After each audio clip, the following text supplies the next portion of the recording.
Bonjour tout le monde, bienvenue sur EOS Geeks. Aujourd'hui, on va commenter le nouveau Battle Scroll intitulé La Chasse qui est arrivé, une petite surprise de la part de Games Workshop qui nous amène une autre tentative pour balancer le jeu.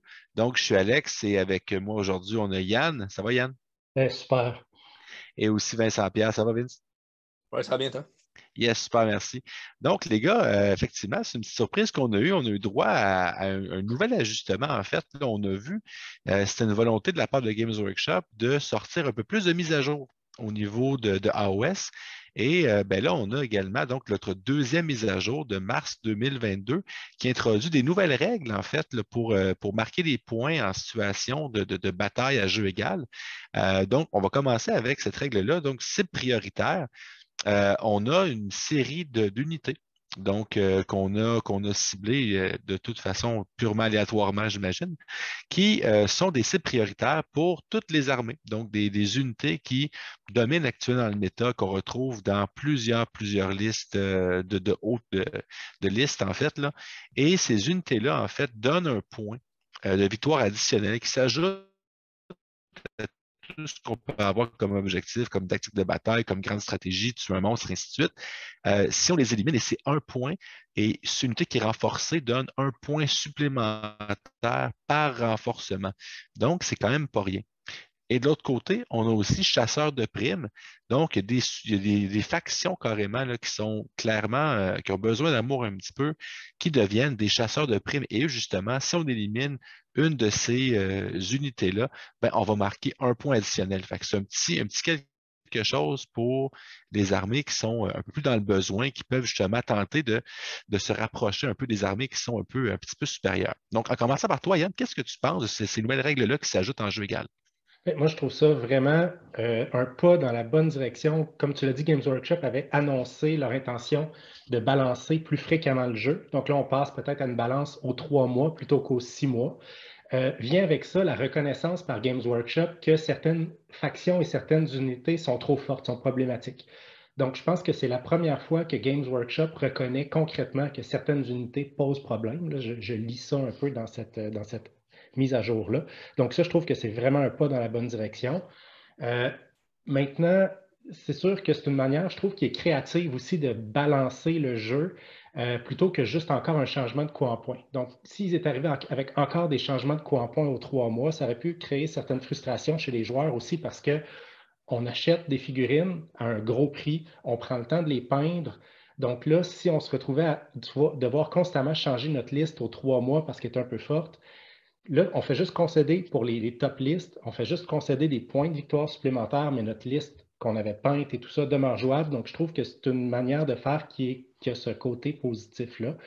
Et on reconnaît aussi l'approche de Games Workshop classique qui est très prudente, hein. C'est rare qu'ils font des mises à jour qui bouleversent le méta, donc ils sont toujours très prudents, très légers dans leurs mises à jour. Encore une fois, à mon avis, c'est très léger, donc on n'est pas dans quelque chose qui va renverser le méta du tout, là.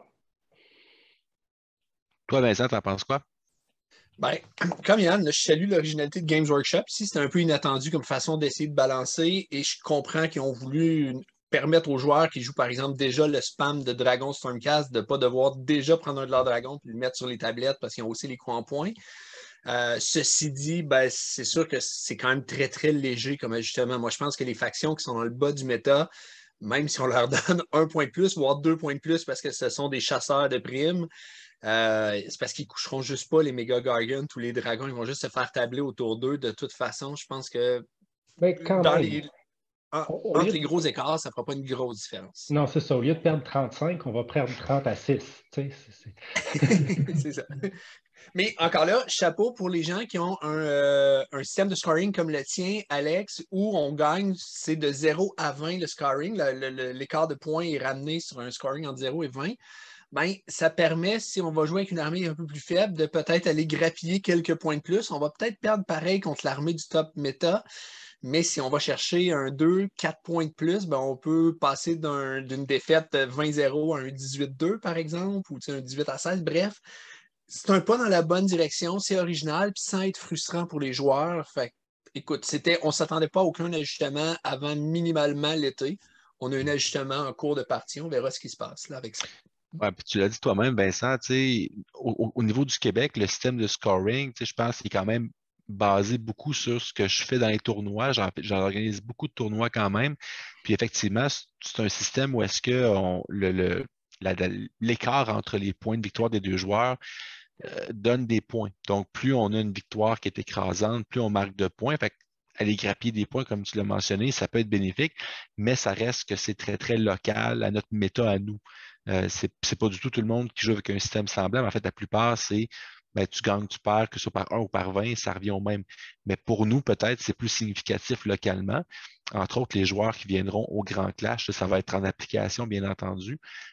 Et pour tous les tournois que j'organiserai aussi durant l'année. Moi, ce que je trouve intéressant là-dedans, c'est qu'on a, tu sais, traditionnellement, il y a deux façons d'égaliser les forces. Soit qu'on ajuste les points ou soit qu'on ajuste les règles.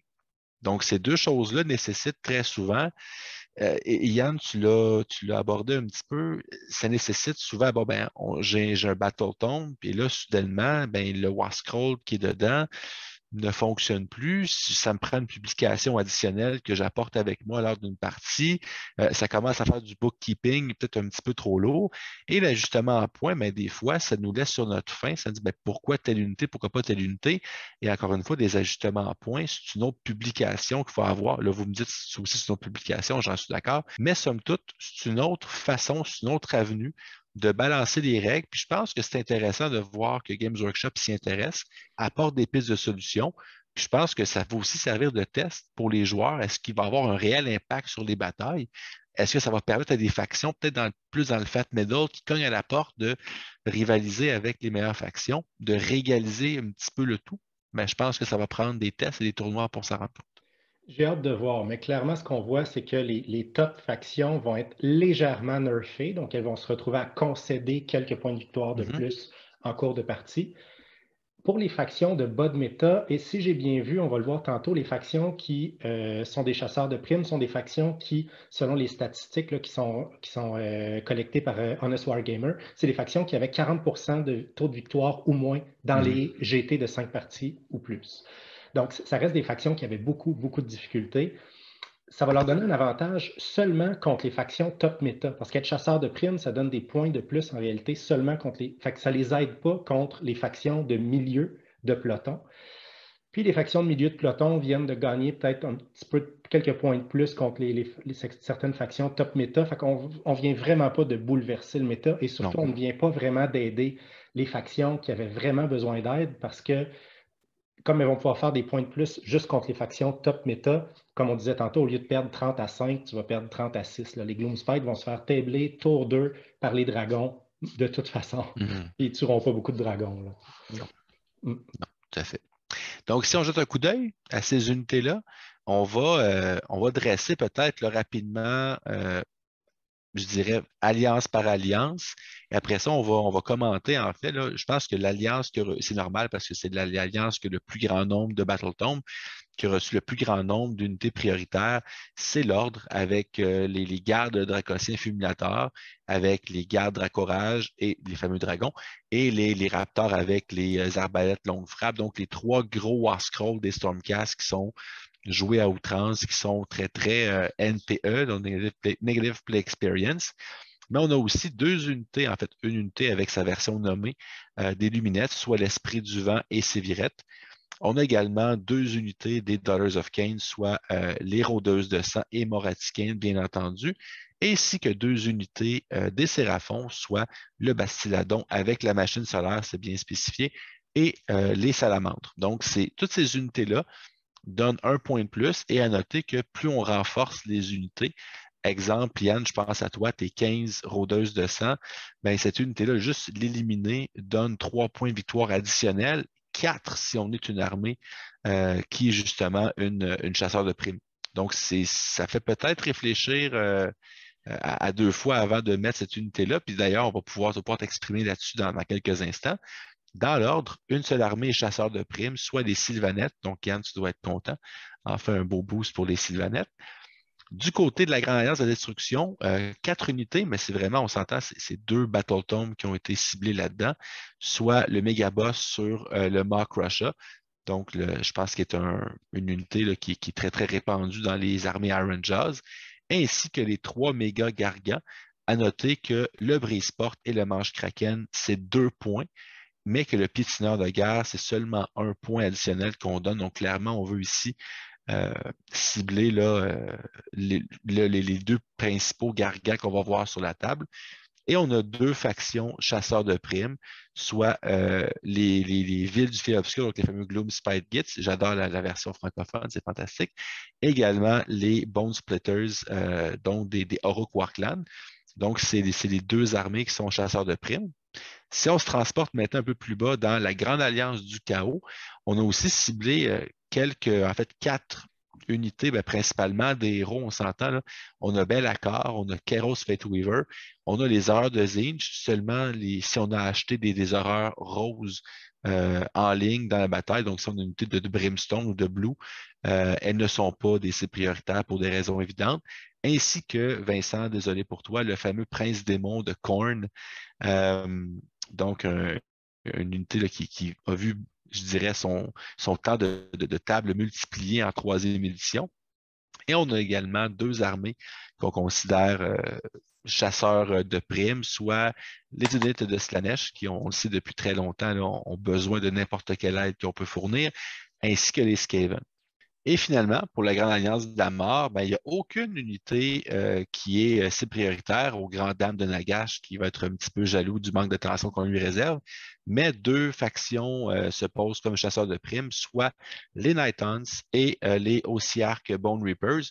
Donc, les Night Hunts, et c'est bien de le mentionner en fait, c'est que peut-être plusieurs se disent, OK, les Night Hunts sont là, mais il y a une publication qui s'en vient, on le sait, un nouveau Battle Tome.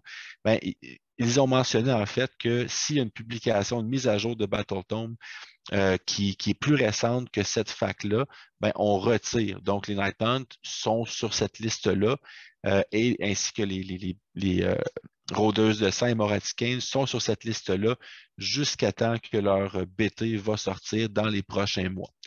Donc, c'est une liste quand même intéressante. J'aimerais vous entendre là-dessus. Yann, qu'est-ce que tu en penses?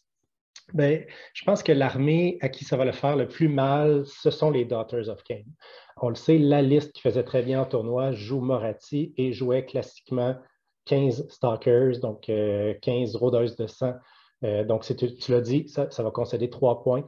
C'est une unité qui est quand même tuable. Hein. Les Daughters of Cain frappent très fort, mais elles sont fragiles, donc je pense que ça va leur faire très mal. Elles vont concéder des points supplémentaires. Moraticain aussi, toutes les grosses armées sont capables de la gérer. Donc, comme joueur Daughters, notre jeu, c'est de garder Morathi en vie le plus longtemps possible. Donc, en vie, mais efficace le plus longtemps possible. Elle meurt régulièrement dans des parties, donc les Daughters vont concéder des points, ça leur fait très mal. Et toi, Vincent, tu en penses quoi? Dans l'ensemble, je trouve qu'ils ont fait quand même des bons choix. C'est les choix qu'on s'attendait. Notre lecture du méta, on se dit, oui, c'était les unités avec les factions qui dominaient. Mais là, c'est sûr qu'il y a des gens là, qui se disent, ouais, mais pourquoi telle armée n'est pas finalement chasseur de primes et tout? Mais là, on n'est pas sur une gradation. On est vraiment, c'est discontinu. C'est soit on en fait partie, soit on n'en fait pas. Fait qu'il a fallu qu'ils mettent le point de rupture en quelque part. Puis il y a des armées où sont qui n'ont les pas Beasts fait. of Chaos? Mais avec leur nouveau tombe célestial, ils sont quand même plus forts. On n'a pas encore de données. Mais c'est ça, il y a plein de joueurs peut-être qui vont se demander pourquoi sont où les Beasts of Chaos, les Flesh Eater Courts sont où. Probablement qu'ils tombent juste au-dessus du point de rupture où là, tu devenais chasseur de primes. Sinon, juste une chose désagréable pour moi qui est un joueur Khorne, la liste que je jouais Be'lakor puis le Demon Prince. Et là, je viens de me retrouver avec 2 unités qui sont des primes dans une armée de Khorne, alors qu'ils posent problème quand on les joue en Legend of the First Prince, Be'lakor, puis le Demon Prince. Mais en Khorne, ils font juste faire en sorte qu'on a la tête en dehors de l'eau, puis qu'on se noie pas, puis qu'on a des games corrects. Fait que là, on vient de se prendre un petit nerve Khorne par la bande qui nous était pas destiné, un peu comme quand on a perdu Archaon parce qu'en Tzeentch, il était trop fort. On dit, là, il n'y a plus les habiletés de l'allégeance. Avec le tombe célestial qu'on a eu dernièrement, qui était loin d'être aussi satisfaisant que celui de Beasts of Chaos, j'ai vraiment hâte au prochain Battle Dome de Khorne. Ouais, je te comprends. Puis, de mon côté aussi, encore une fois, j'aime l'idée de base, j'aime cette mécanique-là. Je pense que je suis curieux. J'ai hâte de l'essayer. Mais il y a des choix que je m'explique difficilement. Puis, tu sais, c'est pas tant les choix qui sont sur la liste que ceux qui n'y sont pas. Tu sais, je regarde au niveau, par exemple, de l'ordre. Je vois qu'il y a 2 unités luminettes, l'Esprit du Vent, puis Sévirette, Mhm. mais on n'a pas de Teclis, Ouais. mais on n'a pas de Pas d'archer. Sentinelle.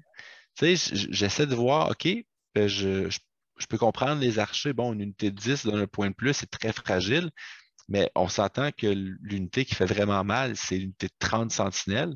Puis 30 sentinelles, c'est quand même pas évident à sortir complètement. Ça vaudrait vraiment le 3 points de victoire. Sévirette, je peux comprendre. C'est vrai que c'est un modèle qui fait rager, mais l'Esprit du Vent standard est vraiment moins fort que Sévirette. Donc, je trouve ça un peu particulier. Teclis aussi, qui est un modèle qui est très, très détesté par les joueurs, ce modèle qui est NPA aussi. Donc, je m'explique un petit peu mal. Puis, si on va dans l'Alliance du Chaos, tu sais, je regarde, OK, ben on a Kéros, OK, qui est très bien. On va avoir un Demon Prince qui est très bien. On s'entend une habilité qui est vraiment rageante, mais où est Archaon? Tu sais, même chose pour l'Alliance de destruction, où est Kragnos? Tu sais, Ça là-dessus, tu sais, je pense que, par exemple, Kragnos, je pense que c'est normal qu'il ne l'ait pas mis. Il n'aurait pas fallu qu'il le mette parce que le but, c'est de balancer le méta, donc essentiellement de beaucoup aussi de balancer les factions. Kragnos est joué dans des factions qui ne sont pas oppressives. On le voit jouer principalement avec les Gloomspite, avec les Cruel Boys, un petit peu avec les Beastclaw Raiders. C'est pas des listes qui font des top résultats en tournoi, donc il n'y avait comme pas vraiment raison de nerfer. Archeon a été quand même nerfé, tout comme Nagash, de manière assez importante à la dernière mise à ouais. jour en décembre. On le voit moins dominer les tables. Donc, je comprends, c'est comme s'ils ont ciblé des unités spécifiques dans le but de amoindrir la faction d'appartenance. Bon, avec les effets collatéraux sur Korn, mais Korn, tout le monde s'en fout. Donc, oui, c'est ça. C'est Moi un qui le dis. peu plus ça, mais ça crée des incohérences nécessairement. Ouais, puis j'imagine qu'il y a eu des discussions aussi à l'interne qui se sont dit, bon, ben là, mais effectivement, peut-être aussi le coût en points des unités qui peut jouer là-dedans aussi. Tu sais, Teclis, c'est 700 quelques points, Archaon, je pense que c'est 800 quelques points. Ça reste qu'on paye quand même beaucoup, beaucoup de points pour ces modèles-là. Fait que est-ce que donner en plus des points de victoire additionnels, peut-être que ça a joué aussi, mais c'est quand même intéressant de voir justement là, comment ça pourrait se porter là-dessus, là. Mais donc, essentiellement, puis je faisais un petit tour de table pour conclure. Yann, ton opinion générale, ta conclusion sur cette mise à jour-là, qu'est-ce que tu en penses? Ben, j'aime vraiment l'originalité, j'aime la mécanique. Je pense que c'est beaucoup plus créatif que réécrire des War Scrolls, comme tu le mentionnais, avec les côtés négatifs qui viennent avec ça. C'est bien qu'ils ne changent pas les points tous les 3 mois non plus. Donc, j'aime vraiment, j'ai hâte de voir, il va falloir tester. A priori, je pense que ça va pas. Moi, je joue Gloomspite, je joue Sylvanette, je pense pas que ça va m'aider du tout. Je regarde les unités que je dois tuer, là, mes Sylvanettes, là, tuer des méga Gargant, bonne chance. Les mock Russia, à moins que l'adversaire fasse une erreur, j'ai énormément de difficultés à sortir ça en Sylvanette, ainsi de suite. Donc, même chose en Gloomspite. Donc, c'est léger. Personne ne va avoir à réécrire sa liste ou à peu près. C'est le côté positif. Toi, Vincent, qu'est-ce que tu en penses, tes conclusions finales? C'est une belle façon originale, puis peut-être que si vraiment c'est apprécié des joueurs, ben on va avoir des listes un peu plus complètes à l'avenir avec plus de modèles qui sont soit des cibles prioritaires ou des factions qui deviennent chasseurs de primes. Moi, je trouve que c'est quand même intéressant là, pour les raisons qui ont été mentionnées. Je pense que ça peut quand même créer certaines petites surprises pour des armées qui viennent recevoir leur Battle Tome, comme Nurgle, par exemple, les Idonettes, les Mhm. Flyer Slayer. Peut-être que ça va leur donner un petit plus là, pour aller rivaliser avec les armées un peu oppressantes du méta à l'heure actuelle. Peut-être ça va aider un petit peu. Je ne m'attends pas à grand-chose. Je ne m'attends pas à ça révolutionne le méta. Je pense que ça aide pas les factions du bas du méta vraiment. Mais comme on l'a dit, là, celles qui sont sur la limite là, puis qui parfois réussissent à gagner contre les grosses armées du top méta, ça va être un bonus qui va peut-être faire une différence. Non, ça va être clairement à suivre dans les prochaines semaines, prochains mois avec des GT justement qui arrivent. Moi, personnellement, juste pour cette petite touche-là, ce petit ajout-là, j'ai hâte de voir au Clash quel impact ça aura sur les listes, sur les résultats. Donc, je suis vraiment, puis même des fois, on a des petits tournois plus d'une journée là, qui s'en viennent également. Donc, je suis intéressé de voir comment ça va affecter les listes des joueurs puis les résultats. Bien hâte de voir ça. Donc, en conclusion, on aimerait savoir, vous, qu'est-ce que vous en pensez de cette mise à jour-là? N'hésitez pas à faire un petit commentaire sur la vidéo, puis en même temps, pourquoi pas cliquer sur le petit bouton j'aime, un petit pouce vers le haut pour aider la chaîne et sa visibilité. Donc, merci beaucoup d'avoir écouté cette vidéo et sur ce, on vous souhaite bon wargaming.